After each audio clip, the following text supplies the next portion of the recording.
Ассалаумағалейкум қазақ елі. Бүгін 17-07 ай 2021 жыл сағат 11:30. Бүгінге сіздерге айтатын өте жақсы көптеген жаңалықтарымыз бар. Бәрін рет-ретімен айтып сіздерді таныстырып өтейік.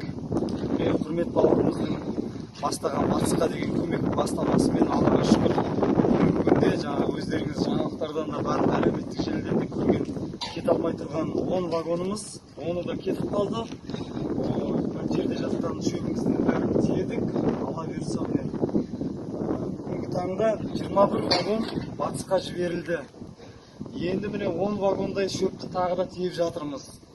Бұл ісіміздің бәріне демеу болып біздің тоқтап қалған жерімізден бізді итеріп көмек берген ең біріншіден Қазақстан темір жолы бізге барлық вагондарды тегін қойып беріп, естуші мемлекет екеніміздің рас екенін дәлелдеп, елбасындағы билікте жүрген ағаларымыз, Түркістан облысының әкімдігі,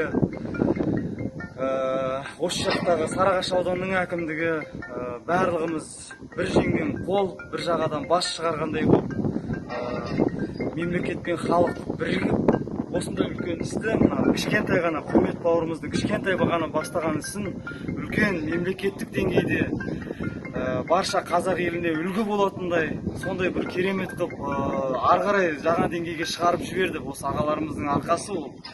Жақсының жақсысын айт, тасы өрге тасысын деп осындайды айту керек шығар. Қазақстан темір жолының басшысы, вице-президенті өз басы келіп тұрып мына жерге.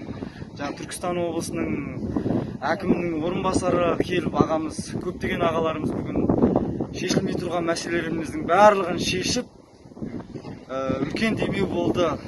Біз бүгін қуаныштымыз, белсенділердің барлығы өте рухтанып, шынымен де біздің мемлекетіміздің болашағы бар екеніне көзі жетіп, басқа барлық Қазақстандағы төңірегіміздегі біздің елге ғана емес, бауырлас басқа елдерге де үлгі болатындай